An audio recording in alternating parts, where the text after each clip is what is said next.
하여 주시옵소서. 감사하며 예수님의 이름으로 기도 올리옵나이다. 아멘. 사랑하고 존경하는 주소망교회 믿음의 동역자 여러분, 오늘은 이렇게 잠깐 이렇게 좀 뭐가 이렇게 저 말입니다.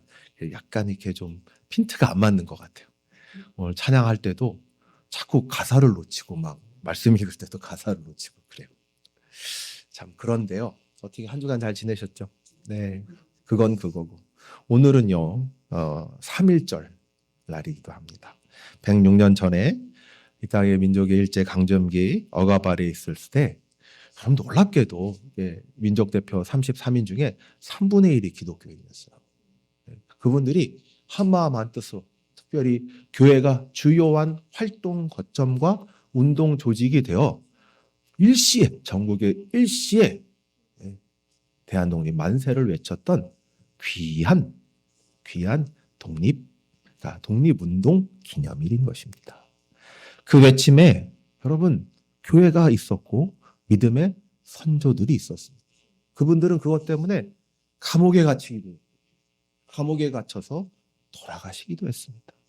그 헌신과 그 순교 위에 지금 우리가 이렇게 자유롭게 예배할 수 있는 것입니다.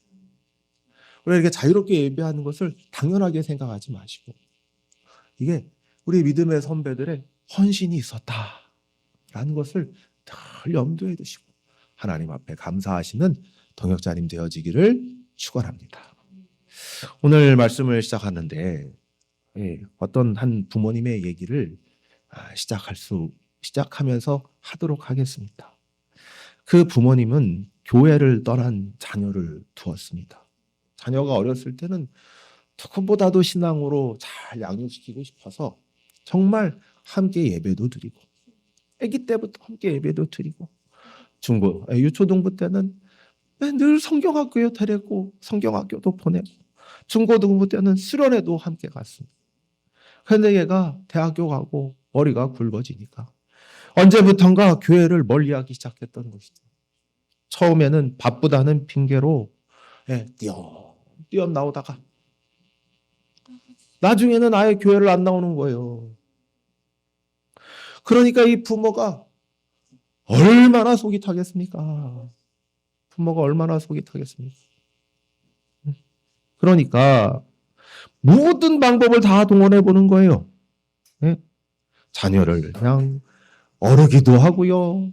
자녀를 협박하기도 하고요. 자녀하고 같이 너희 교회가 마음에 안 드냐? 우리 한번 너가 마음에 드는 교회로 찾아가보자 해서 교회를 옮기기도 하고 또 이 신앙 좋은 친구한테 부탁을 하는 거예요. 내 아들놈 좀 어떻게 교회로 좀 잘 데리고 가봐라. 내 말은 듣지를 않으니까 네가 좀 신경을 써가지고 내 아들 좀 교회 좀 데리고 가봐라 라고 하는 것입니다. 여러분, 이게 잘못된 걸까요? 어떠십니까? 이게 잘못된 거라고 생각하시나요? 아니죠. 부모로서 당연한 마음이겠죠. 그런데 이 부모님이 기도를 하다가 문득 이런 생각이 들었던 것입니다. 나는 지금 뭘 하고 있지? 하나님을 믿는다고 하면서 방법은 다 내가 정해놨네.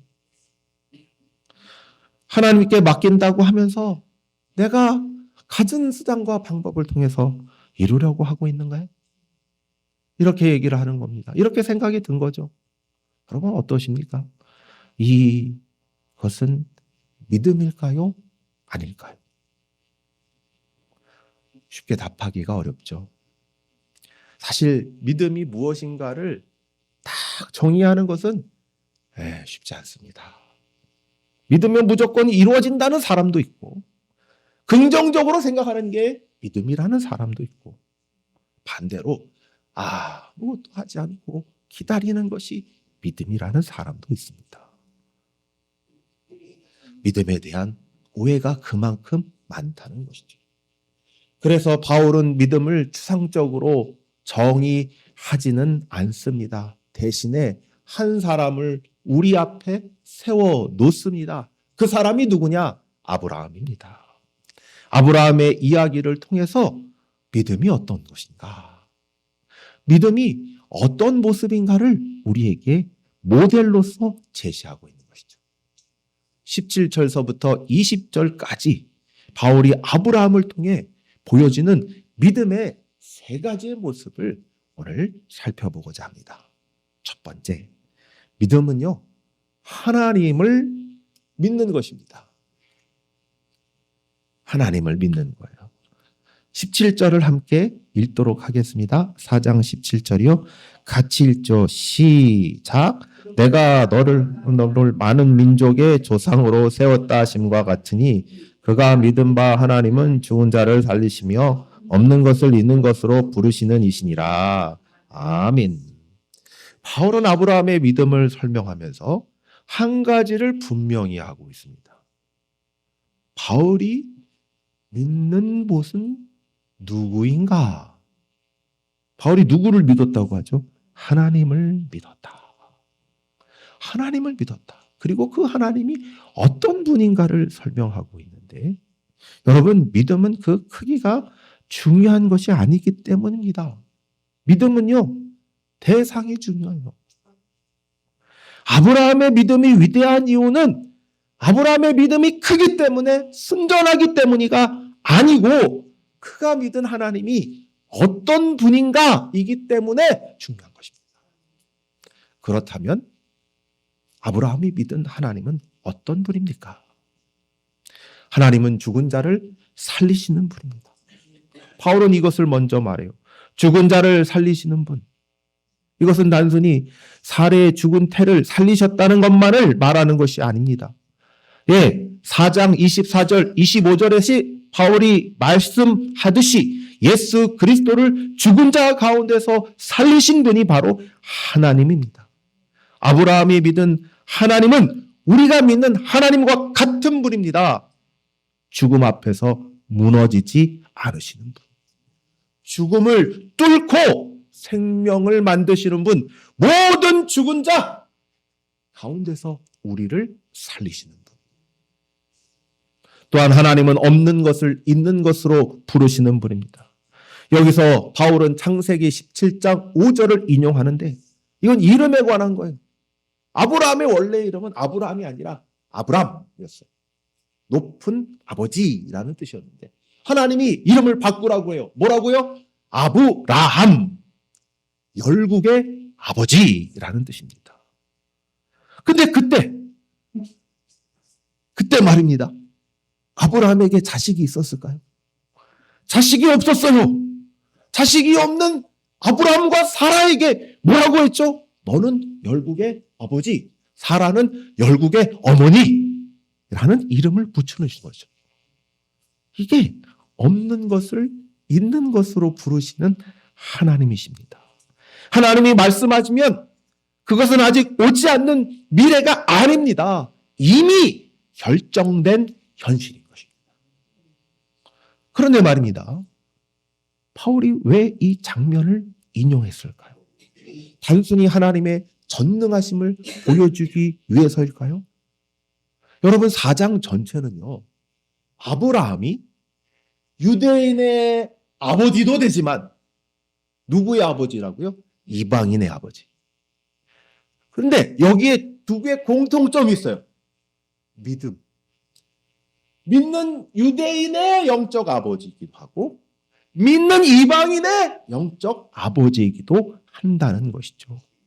아브라함이 하나님 앞에 의롭다함을 받은 것은 할례를 받기 전에 율법을 지키기도 전에 오직 믿음으로 그렇게 된 것입니다.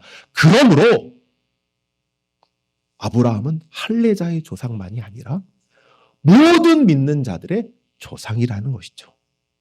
그래서 모든 민족은 아브라함의 영적인 자손인 것이고 믿음으로 연결되고 믿음으로 구원하시는 하나님의 뜻이 여기에 있는 것입니다.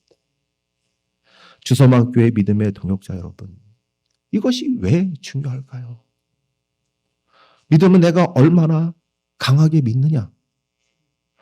그런 문제가 아니기 때문에 믿음의 중요한 점은 내가 누구를 믿느냐가 중요해요.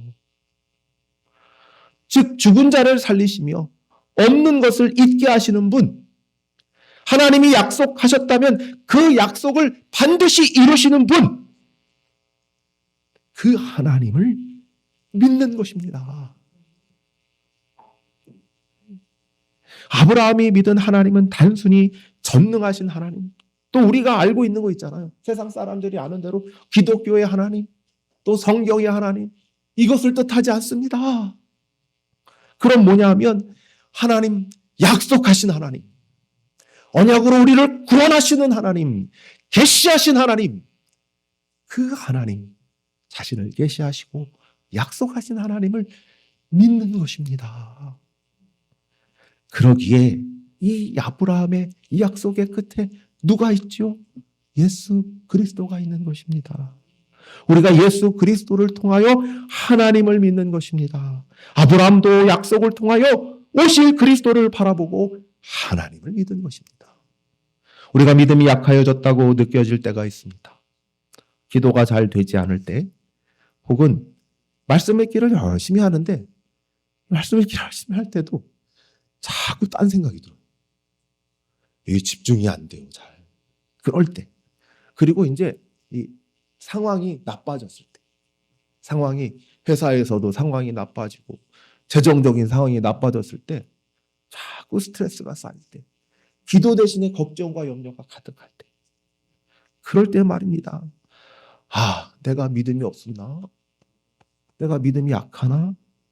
이렇게 생각하기 쉽지요. 그러나 오늘 본문은 그렇게 얘기하지 않습니다. 믿음의 문제를 우리 자신 안에서 찾지 마십시오. 내가 믿는 하나님이 어떤 분인가를 생각하십시오.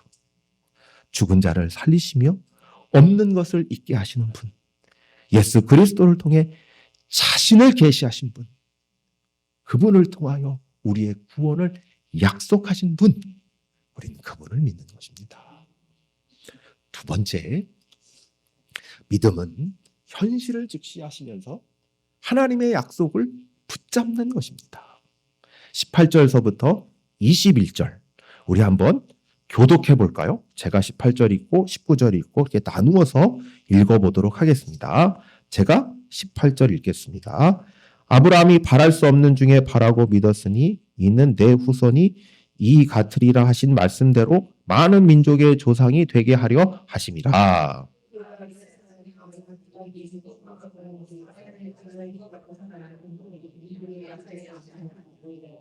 믿음이 없어 하나님의 약속을 의심하지 않고 믿음으로 견고하여져서 하나님께 영광을 돌리며. 아멘. 그래서 바울이 이 아브라함의 처한 상황을 묘사를 하고 있죠. 어떻게 묘사를 하고 있죠? 19절이죠. 아브라함의 나이가 몇 살이라고요? 100세. 그래서 몸이 어떻다고요? 죽었다라는 거예요. 죽었다. 죽은 것 같고, 그 다음에 덧붙이는 게 뭐예요? 사라의 태도 어떻다고요? 죽었다라는 겁니다. 그러니까 약속의 자손을 낳을 수 있다 없다? 없어요. 의학적으로, 생물학적으로 불가능해요. 근데 이 불가능한데 그 상황을 이 아브라함이 몰랐어요? 알았어요? 알고도 우리가 이 상황을 알면, 보통 우리라면 믿음이 어떻게 될까요? 약해지죠. 근데 믿음이 약해졌다고요? 아니요. 믿음이 약해지지 않았다. 아브라함은 자신의 현실을 직시했습니다. 눈을 감고 믿은 것이 아니라 눈을 뜨고 현실을 보면서 흔들리지 않았던 것입니다. 주서망교회 믿음의 동역자 여러분, 믿음은 현실을 외면하는 것이 아닙니다. 긍정적으로 생각하는 것도 아닙니다. 좋게 생각하자, 이런 것이 아닙니다. 아브라함은 자신의 몸이 죽은 것 같다는 것도, 사라의 태가 죽었다는 것도 알았습니다. 그걸 부정하지 않았습니다. 그러면서도 흔들리지 않았습니다. 현실을 직시하시면서도 하나님의 약속을 더 크게 본 것입니다. 그렇지만 말입니다. 아브라함이 처음부터 이런 믿음 가졌을까요?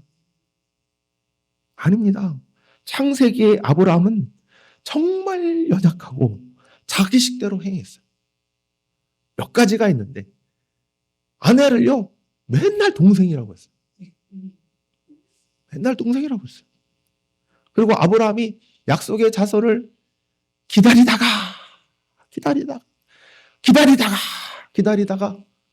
소식이 없으니까 아브라함하고 사라가 짝짝꿍이 됐어요.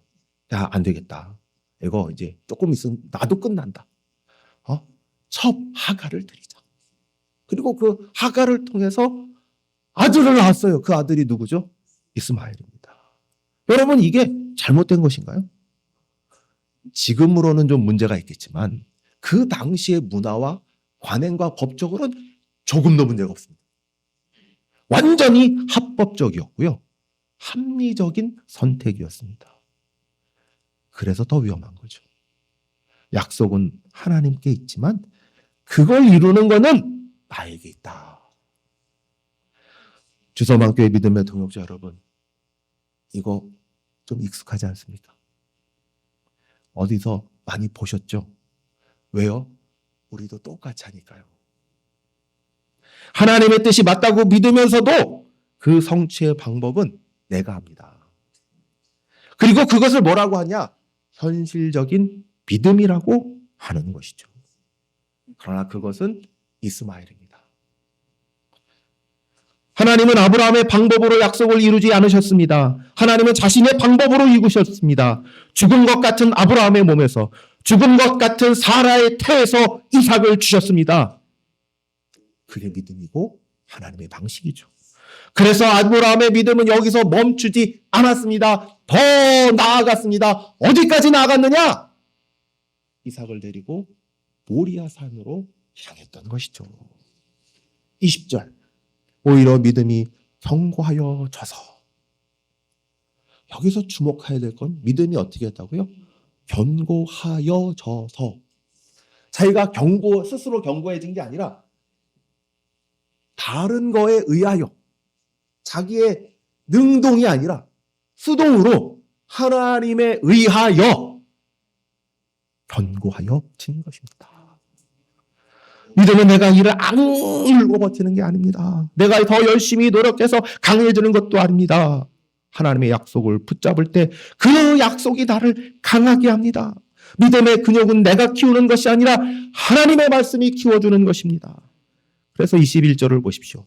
약속하신 그것을 또한 능히 이루실 줄 확신하였으니. 이 확신이 핵심입니다. 확신은요, 감정적인 흥분이 아니죠. 내가 열심히 믿으면 된다는 자기 암시도 아닌 것입니다. 여러분, 믿음은 하나님이 약속하셨다. 하나님이 능히 이루실 수 있다. 하나님은 반드시 이루신다는 하나님에 대한 신뢰인 것입니다. 그래서 말입니다. 아브라함의 믿음의 절정은 어디에서 보이나요?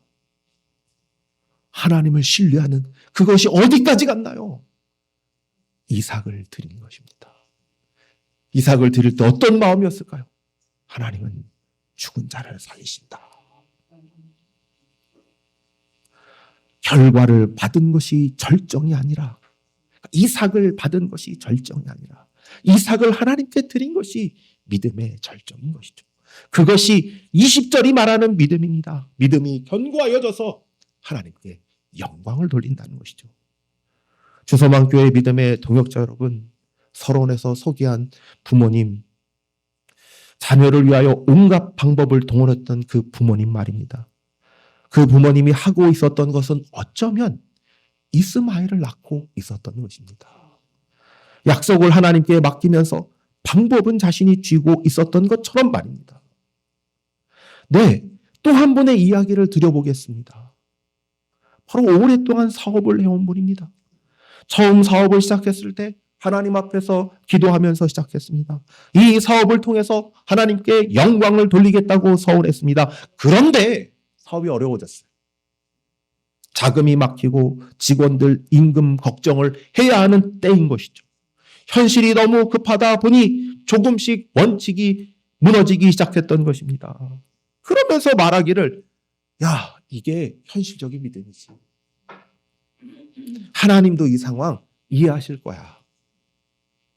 그런데 어느 날 기도를 하다가 이렇게 깨달은 거죠. 내가 이스마엘을 낳고 있었구나. 주소망교회 믿음의 동역자 여러분, 혹시 이 모습 우리의 모습이 아닐까요? 하나님의 뜻에 맞는다고 하면서도 방법은 내가 정하는 것. 상황이 급할수록 더욱더 그렇게 되는 것. 그래서 그것을 현실적인 믿음이라고 부르는 것. 이거 우리의 모습 아니냔 말입니다. 세 번째입니다. 하나님은요, 이 아브라함의 믿음을 의로 여기십니다. 22절을 함께 읽겠습니다. 22절 시작. 그러므로 그것이 그에게 의로 여겨졌느니라. 아멘. 요거 끝나면 시작하겠습니다. 네. 네. 이 단어가 중요해요. 앞에서 바울이 길게 설명한 아브라함의 믿음, 이 모든 것이 이 결론으로 수렴이 되는데 이 믿음을 뭘로 하나님이 여기셨다고요? 의로 셈했다. 하나님이 아브라함의 믿음을 의로 여기셨다는 것. 그러니까 이 의는 뭐냐면 죄가 하나도 없는 거예요. 죄가 하나도 없는 거예요. 이 김에 물 좀 마시겠습니다. 죄가 하나도 없는 거예요. 그러니까 죄가 하나도 없게 여기는 거예요. 하나님이. 그래서 하나님 앞에 당당히 설 수 있는 거예요. 이게 의예요. 근데 이 의로 여기심이 완벽한 행위를 했기 때문에 의로 여기심을 받았나요? 아니. 그러면 아브라함은 완벽한 행위를 한 적이 없어요. 이삭을 바쳤잖아요. 그 점을 생각해보세요. 2번이나 아내를 동생이라고 속였죠. 이스마엘을 낳았죠.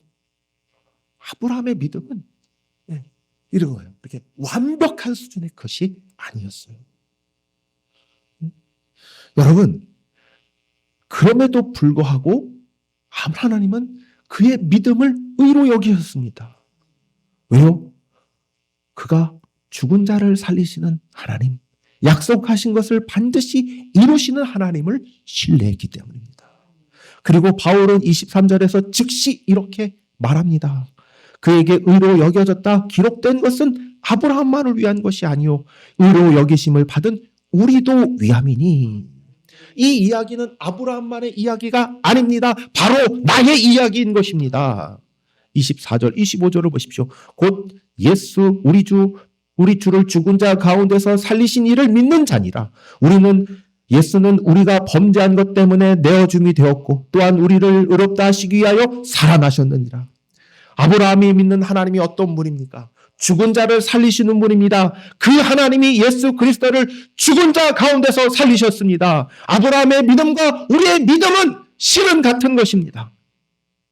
아브라함이 약속의 자손 이삭을 통해 오실 그리스도를 바라보고 믿었으며 우리는 이미 오신 그리스도, 우리를 위하여 죽으시고 부활하신 그리스도를 믿고 있습니다.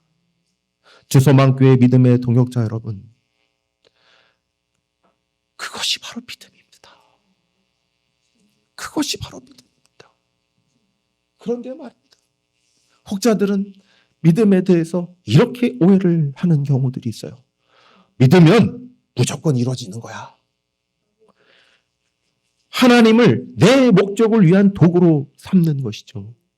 특별히 말입니다. 질병에 관하여 기독교 내 일부에는 잘못된 믿음의 오해가 있습니다. 믿으면 무조건 병이 나. 치료를 받으면 안 돼. 의사 치료받으면 그거 믿음 없는 거야.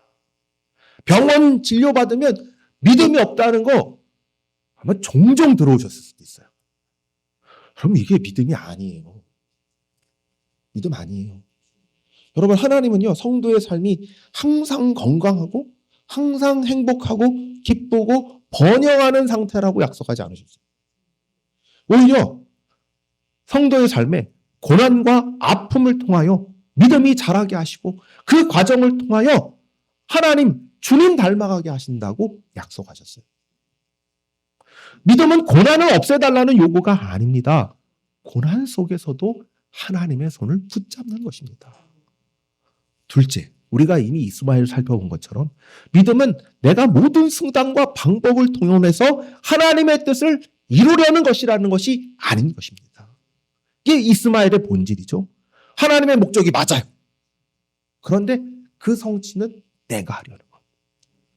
혹은 지교의 차원이라면 하나님의 부흥을 이루어야 됩니다 하면서 그 목적과 방법을 우리의 뜻과 세상의 지혜를 다 가지고 하려고 하는 것. 그게 아닙니다. 절박한 마음으로 부르짖고 온갖 방법을 다 써보고 그래도 안 되면 또 다른 방법을 찾는 것. 이게 믿음처럼 보이지만 사실은 하나님을 신뢰하지 못하는 것입니다. 하나님은요, 예수 그리스도 우리를 위하여 십자가에 달려 죽으시고 또 그 일을 확정하시기 위하여 부활하신 예수 그리스도를 믿는 그 믿음을 의로 여기십니다. 말씀을 맺고자 합니다. 조소방교회 믿음의 동역자 여러분, 계속해서 얘기하고 있는 그 부모님 기억나시죠? 그가 기도하다가 이런 깨달음이 있었다고 합니다. 나는 지금 이스마엘을 낳으려 하고 있구나. 하나님께 약속을 맡기면서도 방법은 내가 쥐고 있구나. 이렇게 깨달으면서 이렇게 기도했다고 합니다. 하나님, 제가 틀렸습니다. 하나님을 믿는다고 하면서도 방법은 다 제가 정해놓고 있었습니다. 이제 그걸 내려놓고 제 자녀를 하나님께 맡깁니다. 이때가 이스마엘을 내려놓는 순간입니다. 결과가 보장되어서 그랬을까요? 아닙니다. 장녀가 당장 이렇게 하면 돌아올 걸 알아서 그랬을까요? 아닐 것입니다. 단지 하나님이 어떤 분인지 알아서였을 겁니다. 죽은 자를 살리시는 하나님이 아들을 못 돌아오게 하시겠습니까? 없는 것을 있는 것으로 부르시는 하나님이 아들을 돌아오지 못하게 하시겠습니까? 주소만교회 믿음의 동역자 여러분, 우리의 이스마엘은 무엇일까요? 자녀일 수도 있겠죠. 또 사업일 수도 있겠고요. 건강일 수도 있겠고요. 오랫동안 기도한 그 어떤 것일 수도 있습니다. 근데 아직도 응답이 없는 것. 하나님의 약속을 붙잡고 있는데 방법은 내가 쥐고 있는 것. 그것입니다. 오늘 그 이스마엘을 하나님 앞에 내려놓으십시오. 22절 바울의 결론이 그거죠. 그러므로 그것이 그에게 의로 여겨졌느니라.